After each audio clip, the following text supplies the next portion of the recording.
Voyez frère, ce qui se passe avec nos églises, c'est cela. C'est que on prend la femme de l'autre, on prend le mari de l'autre, on prend les femmes des gens, on prend les maris des gens. Ou à défaut, on aligne des copines, on aligne des copains. On aligne ça comme ça. Et puis dimanche, on est assis cher.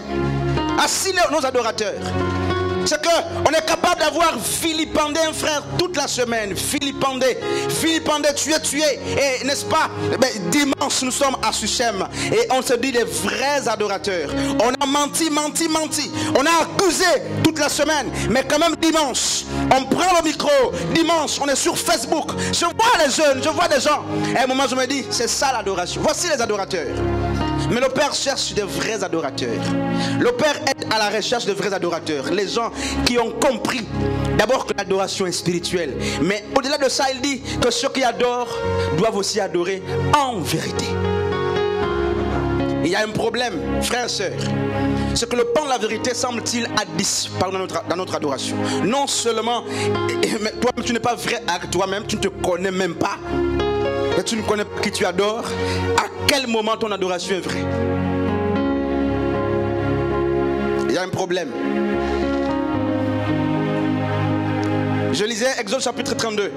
J'ai vu comment Moïse s'est éloigné pour un temps pour chercher la face de Dieu.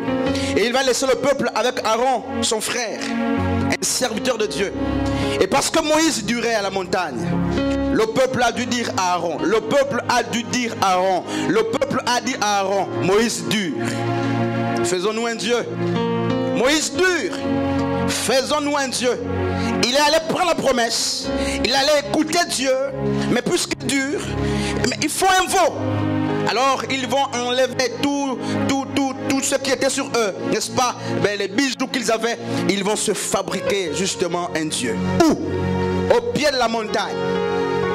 Et le Dieu, le veau qu'ils ont créé, ils ne l'ont pas inventé. Rappelons-nous justement qu'ils étaient en captivité en Égypte. Et ils avaient vu comment les Égyptiens adoraient. Et ils vont sortir l'Égypte. Non, frères et sœurs, ils vont sortir l'Égypte.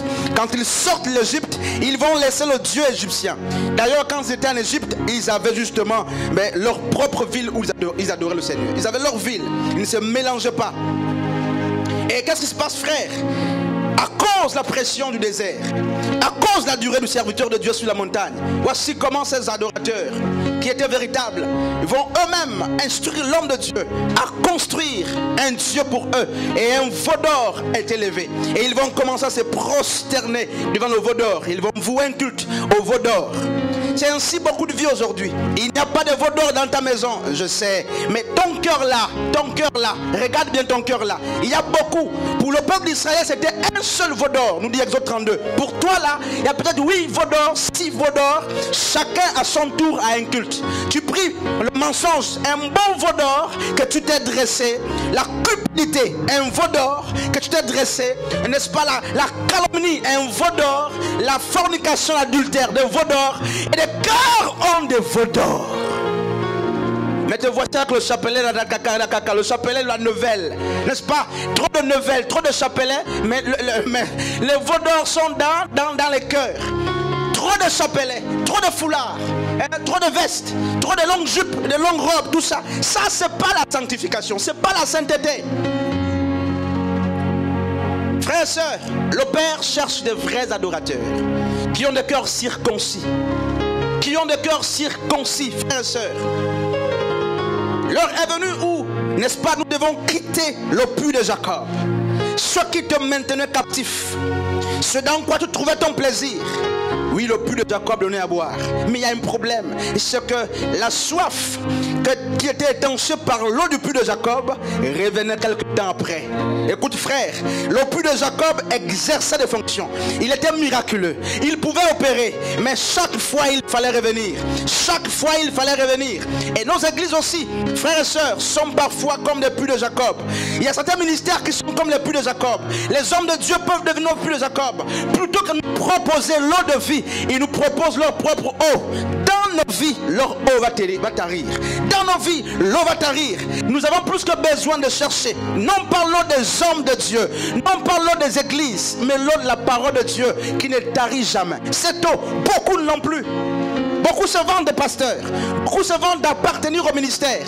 Mais ça passera. Ces choses passeront, frères et sœurs. Et la femme samaritaine, comme les Samaritains, puisait chaque jour de l'eau dans le puits de Jacob. Mais la soif n'était jamais étanchée pour toujours. Leur soif demeurait. Et Jésus ne s'est pas proposé pour donner de l'eau. Non. Parce qu'elle aussi avait de l'eau. Jésus a dit, je te donnerai une eau qui va pour toujours. C'est ça le problème. Qui va pour toujours étancher ta soif. C'est cette eau qu'on cherche. La colère ne disparaît pas. Elle part, elle revient. Malgré les confessions. Tu ne remarques pas qu'il y a un problème. C'est quelle eau que tu bois. Ta haine part aujourd'hui. Demain, elle